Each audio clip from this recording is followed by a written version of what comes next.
Salam YouTube, Qrafon online'dır. Bir neçə aydan sonra nəhayət ki, texnoloji aləmdə bir balaca tərpəniş oldu. Xiaomi. Xiaomi özünün yeni smartfonlarını Çin bazarı üçün təqdim etdi. Xiaomi 12S.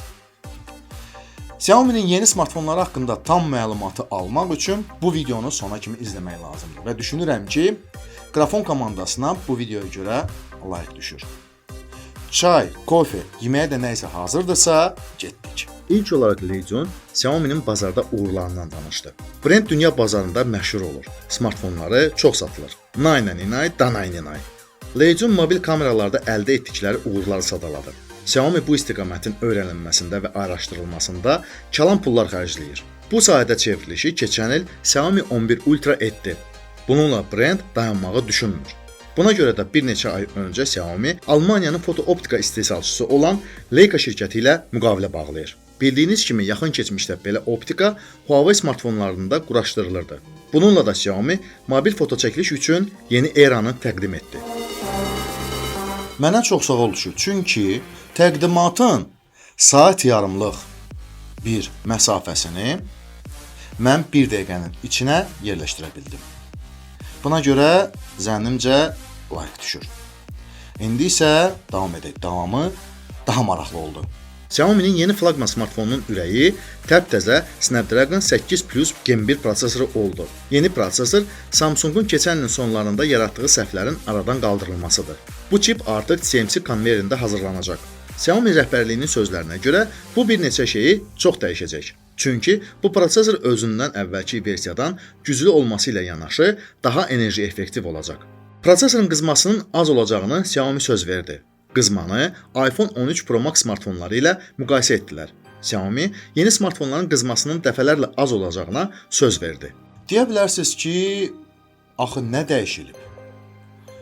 Bir balaca əvvəlki versiyadan sürəti artırılıb, vəssalam. Ola bilər ki, əvvəlki prosesorların problemi Koreyalıların əllərinin əriliyindən irəli gəlirdi. Yəni ki, işi düz görməməsindən irəli gəlirdi. Amma tələsməyə dəyməz. Çünki bu prosesorda smartfonlar bazara çıxarılmalıdır, testlər edilməlidir və testlərin nəticəsindən biz biləcəyik ki, Legion bəyin sözlərində neçə faiz doğrudur, neçə faiz yalan. Legion əvvəlki prosesordan fərqli rəqəmləri yazıb. 8 Plus Gen 1 bir balaca adi 8 Gen 1-dən fərqli olacaq. 8 Gen 1 demək olar ki, bu ilin bütün flagmanlarında quraşdırılıb. Bunları aydınlaşdırdıq. Davamı daha maraqlı olacaq. Saat yarımdan sonra bizə nəhayət ki, smartfonlar haqqında danışmağa başladılar. Deməli, 12S və 12S Pro modelləri bizə məlum olan 12 və 12 Pro modellərindən o qədər də fərqlənmir. Kompakt versiyalardan başlayaq. 12S xarici görünüş cəhətdən əvvəlki versiyalardan fərqlənmir. Yeni ağ rəngli versiya və kamera blokunda Leica yazısından başqa.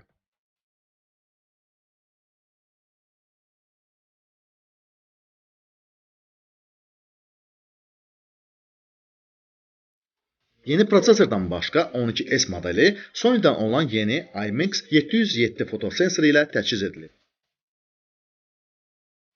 Təqdimatda yeni kamera ilə çəkilmiş şəkillər göstərildi. Anladığım qədər yeni optika ilə yanaşı Leica yeni filtrlər təqdim etdi.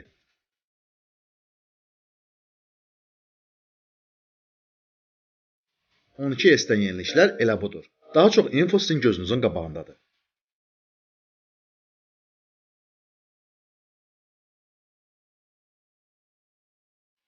İndi isə 12S Pro-dan danışaq. Bu modeldə yeniliklər o qədər də çox deyil. Rəng palitrası və əsas kamera modulu yenilənib. Bu modeldə dırnaqarası qeyri-adi soyutma sistemindən və oyunlarda olan yüksək FPS-dən danışıldı. Bunları biz çox eşitmişik. Əsas yenilik ağ rəngli korpus, yeni fotosensor və yeni fotofiltrlər. Bununla elə bildim ki, yenilik bitdi. Amma Xiaomi MediaTek'in flagman prosesorunda olan 12S Pro smartfonunu təqdim etdi. Dimensity 9000 Plus. Bu smartfon tək prosesor ilə fərqlənmədi. Bu smartfon 5160 mAh-lıq daha böyük akkumulyator və 67 Wh-lıq cəld zaryadka ilə fərqləndi. Zənnimcə bu smartfon ən uğurlu versiyadır. Bu versiyalı smartfonun qiyməti nəzərə çarpacaq dərəcədə aşağıdır. Smartfonlar haqqında bütün infolar sizin gözünüzün qabağındadır. Qiymətləri isə hər zaman olduğu kimi videonun sonunda deyəcəm.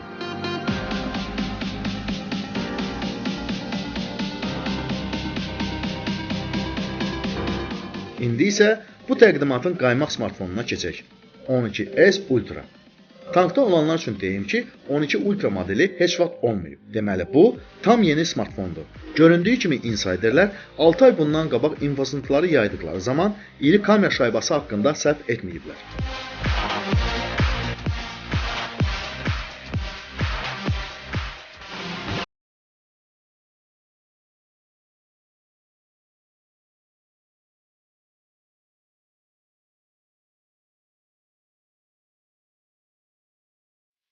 Cihaz iki rəng çalarında təqdim olunur. Tünd yaşıl və qara. Hər iki cihazın arxa hissəsi dəridəndir. IP68 nəmdən qoruma sistemlidir. Bununla da bu smartfon 12S və 12S Pro-dan bir balaca daha yüksəkdədir. Smartfon ölçülərinə gəldikdə bu o qədər də kompakt sayılmır. Ölçülərinə görə bu smartfonu S22 Ultra və iPhone 13 Pro Max ilə yanaşı qoymaq.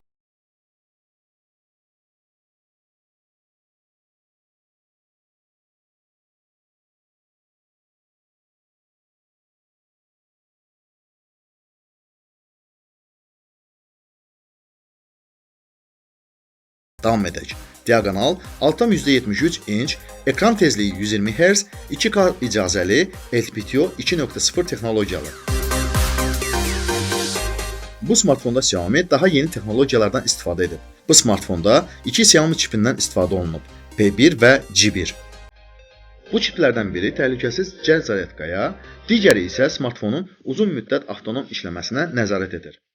Bu smartfonda 67 Watt-lıq kabelli, 50 Watt-lıq naqilsiz cəld zaryadkadan istifadə olunub.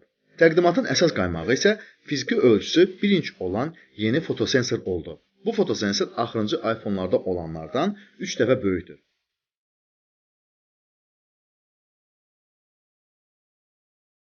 Bu kameranın içində 8 linzadan istifadə olunub. Bu sensorun Leica tandemində necə şəkillər çəkdiyini düşünə bilərsiniz. Yeniliklərdən isə yeni optik stabilizasiyanı və Dolby Vision HDR rejimində videoların çəkilməsini demək olar. Video çəkiliş keyfiyyəti sizin gözünüzün qabağındadır.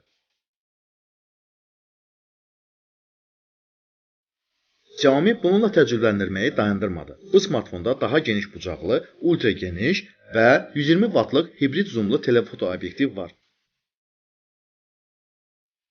Tam texniki xarakteristikası sizin gözünüzün qabağındadır. Bu smartfonu test edən insiderlərin sözlərinə görə çəkilən şəkillərin keyfiyyəti çox da baha olmayan fotoaparatlar kimidir. Buna deyəsən həqiqi mobil kameralarda yenilik demək olar. Qiymətləri səsləndirməzdən öncə 12S Ultra smartfonunun tam texniki xarakteristikasını sizə təqdim edirəm.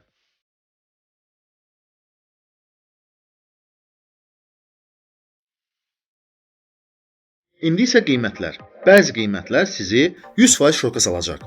Baza versiyalı 12S üçün $597 istənilir. Snapdragon 8 Plus Gen 1 prosesorlu 12S Pro üçün $702, Dimensity 9000 Plus prosesorlu 12S Pro üçün $597 istənilir. 12S Ultra'nın qiyməti isə $896-dan başlayır. Deyə bilərsiniz ki, bu smartfonların qiyməti çox bahadır.